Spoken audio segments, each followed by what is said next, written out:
Les hommes, et surtout les femmes, possèdent différents organes qui conviennent parfaitement à la création de notre être humain.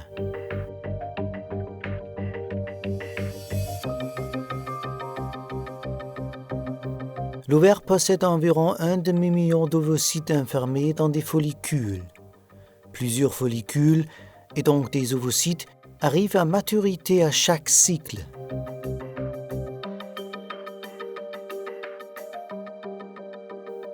Le follicule dominant atteint environ 2 cm et l'extrémité fimbriée de la trompe de Fallope, qui recueille finalement l'ovocyte, se déplace vers le site de l'ovulation.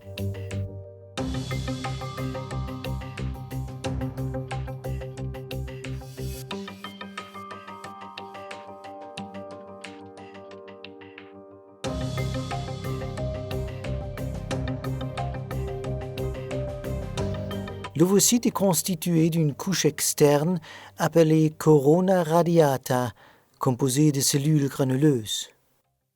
Sous cette couche se trouve une autre couche protectrice, la zone pellucide. Les deux couches doivent être pénétrées par le spermatozoïde afin d'atteindre le noyau de la cellule qui contient 23 chromosomes différents.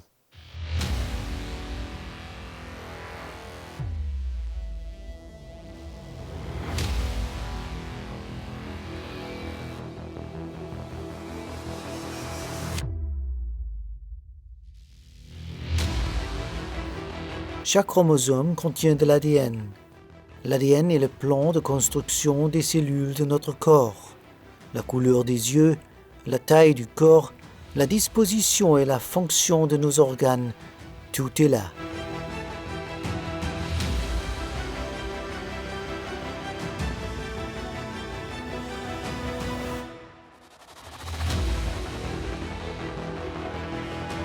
Si deux chromosomes identiques se retrouvent dans une cellule, on parle de trisomie.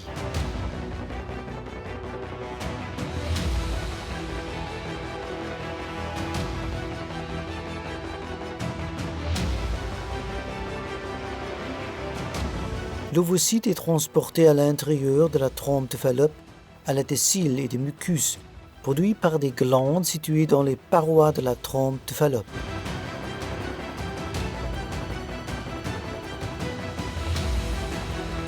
Des contractions supplémentaires des couches musculaires aident à transporter l'ovocyte.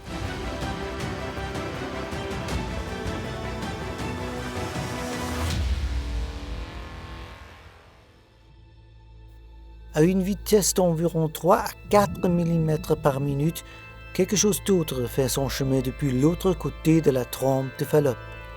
Les spermatozoïdes, des milliers d'entre eux, et à peine visibles. Ils n'ont tout qu'un seul but, atteindre l'ovocyte.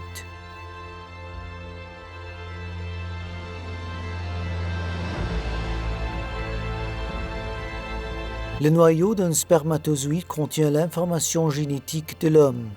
Grâce aux substances messagères émises par l'ovocyte, les spermatozoïdes restants trouvent leur chemin vers l'ovocyte.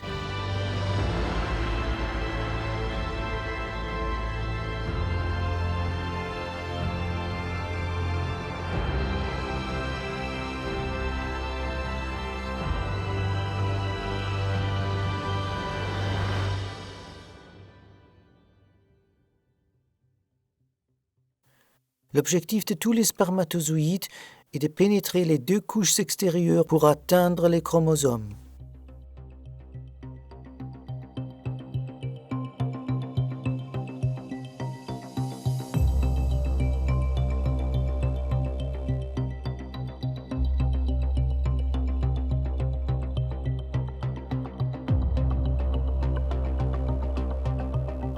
Le spermatozoïde pénètre la corona radiata et la zone pellucide, ce qui entraîne la dégradation de l'acrosome. Lorsque le spermatozoïde pénètre dans le cytoplasme, la fécondation a lieu, ce qui entraîne une activation. L'activation provoque, entre autres, un changement structurel de la zone pellucide, de sorte qu'aucun autre spermatozoïde ne peut pénétrer. En outre, l'activation entraîne l'achèvement de la deuxième division de maturation de l'ovule. Au cours de ce processus, les chromatides sœurs se séparent et migrent vers les pôles opposés et le pronucléus femelle ainsi qu'un cœur polaire se forment.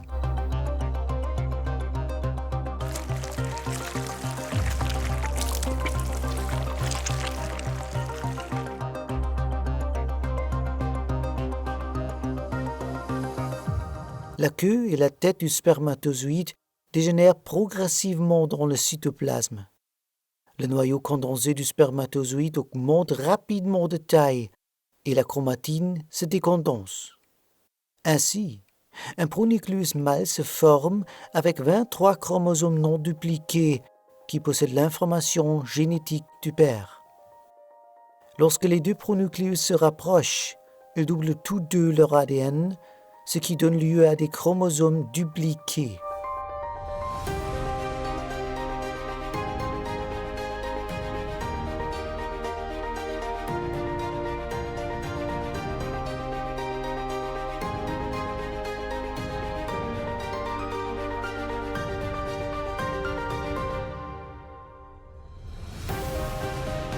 Enfin, la syngamie se produit, au cours de laquelle les pronucléus se dissolvent et les chromosomes du mâle et de la femelle sont organisés par le fuseau mitotique.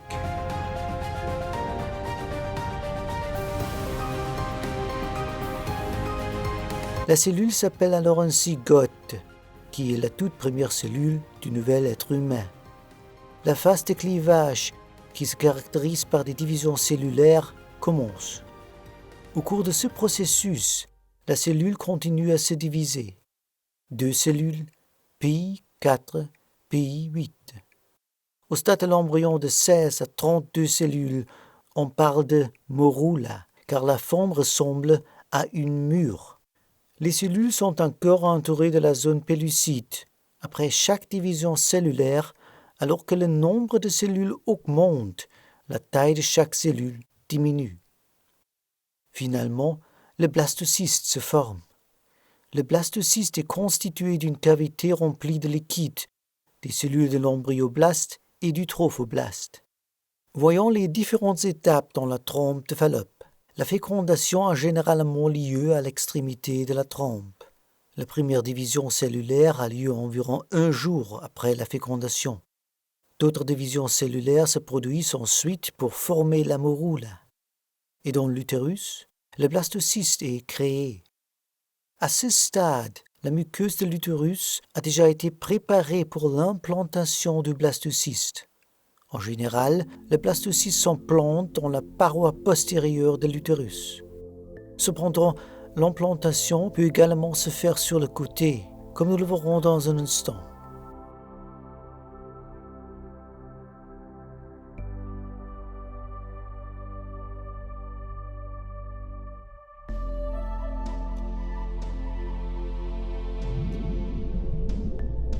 Le blastocyste flotte dans le mucus utérin qui le protège et le nourrit. Pour s'implanter dans l'utérus, le blastocyste doit d'abord éclore de la zone pellucide protectrice. Ensuite, le blastocyste s'enfonce de plus en plus dans la muqueuse utérine comme un parasite.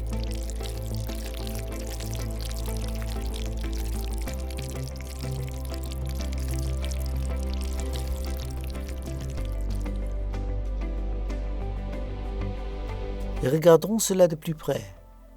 L'endomètre possède un épithélium protecteur et des capillaires remplis de sang, ainsi que des glandes productrices de mucus. Les cellules du trophoblaste fusionnent avec l'endomètre et il se forme un syncytiotrophoblast qui nourrira l'embryon. En outre, l'hypoblaste et l'épiblaste naissent de l'embryoblaste. L'embryon s'enfonce davantage dans l'endomètre, augmentant rapidement sa masse cellulaire et laissant une blessure qui peut entraîner un saignement d'implantation totalement inoffensif. Enfin, la cavité amniotique se forme. Au fur et à mesure que le processus se poursuit, le sac vitellin se crée. La plaie est fermée par un caillot sanguin. Le trophoblaste augmente rapidement de taille, la cavité amniotique et le sac vitellin restant relativement petits. Cela donne naissance au chorion et au pédicule embryonnaire.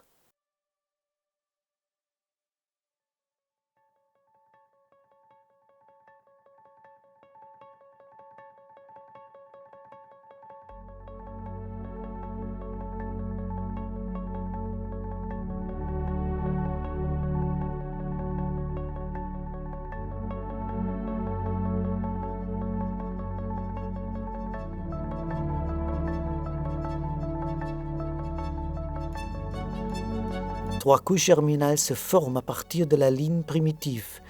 Ce processus est appelé gastrulation.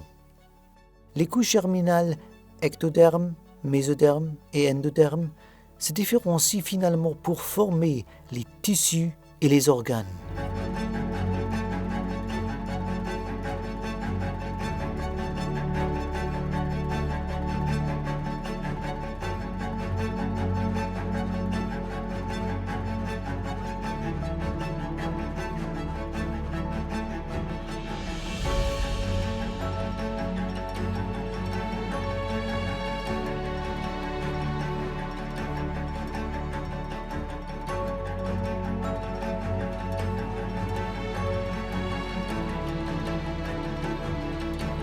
Au cours de la 3e semaine de développement, la neurulation se produit. C'est à ce moment-là que les bases du système nerveux central sont posées. La gouttière neurale se forme et se referme du centre vers les côtés. Sur les côtés, on peut voir de petites bosses appelées somites. La gouttière neurale devient le tube neural qui forme ensuite, par exemple, la moelle épinière et le cerveau. Ces cellules deviennent plus tard un système neuronal qui nous permettent de penser.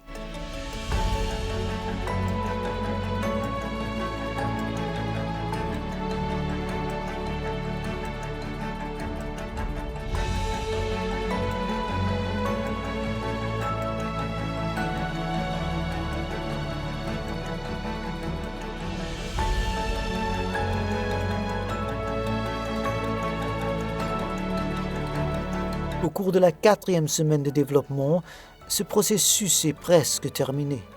L'embryon est un corps dans l'amnios, qui est rempli de liquide amniotique ayant de nombreuses fonctions.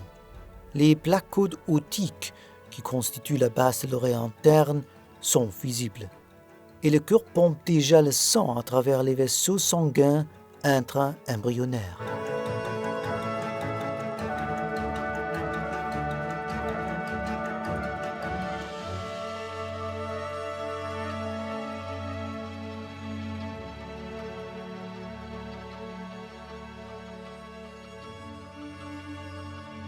Le sac vitellin et le pédicule embryonnaire continuent de nourrir l'embryon. Le chorion est la membrane externe qui est reliée au pédicule embryonnaire. Les villosités choriales sont entourées de sang maternel. Cela leur permet de transporter les nutriments vers l'embryon et de le nourrir. Nous verrons cela plus tard.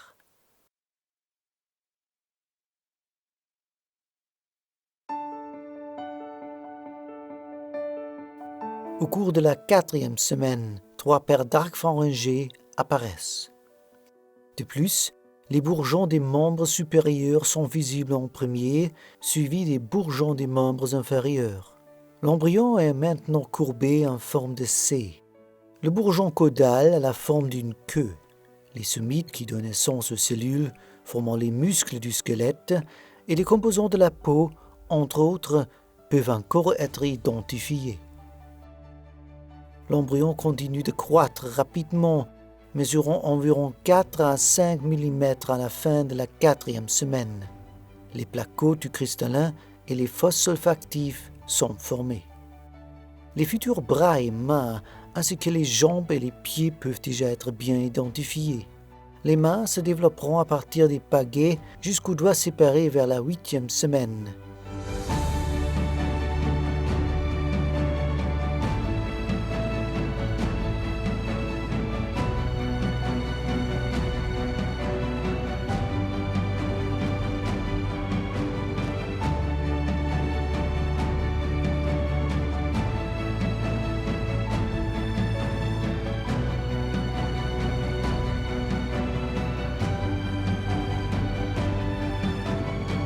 L'embryon mesure environ 23 mm de long au milieu de la 8e semaine.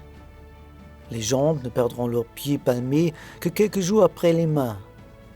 L'embryogenèse se transforme en phytogenèse à la 9e semaine. Et au 3e mois, c'est-à-dire à partir de la 12e semaine, le fœtus a déjà une apparence humaine.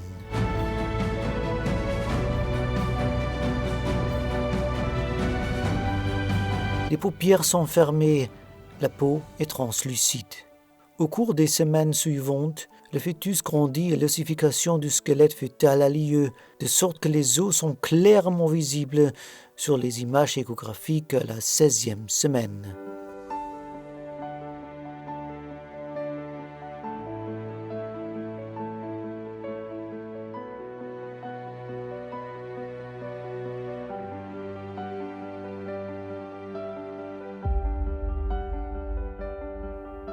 En outre, le corps est entièrement recouvert de poils de lanugo, qui aident, entre autres, à maintenir le vernix caseosa sécrété par les cellules dédiées sur la peau. Le vernix caseosa protège la peau du contact direct avec le liquide amniotique, par exemple. À partir de la 18e semaine environ, la mère peut sentir les mouvements du bébé. En outre, le réflexe de succion est déjà établi. À la 28e semaine, les cheveux de la tête, les sourcils et les cils continuent de pousser. En outre, les yeux s'ouvrent. Le fœtus prend beaucoup de masse au cours des derniers mois et le lanugo et le vernix caseosa s'effacent progressivement. Il se resserre aussi lentement dans le ventre de la maman. Au début, le fœtus est alimenté par le pédicule embryonnaire et le sac vitellin, puis de plus en plus par le cordon ombilical et le placenta. Comme le fœtus possède à la fois l'ADN de la mère et celui du père, le sang du fœtus ne doit pas se mélanger à celui de la mère. Le placenta s'en charge. Il est responsable de l'échange de substances entre la mère et le fœtus.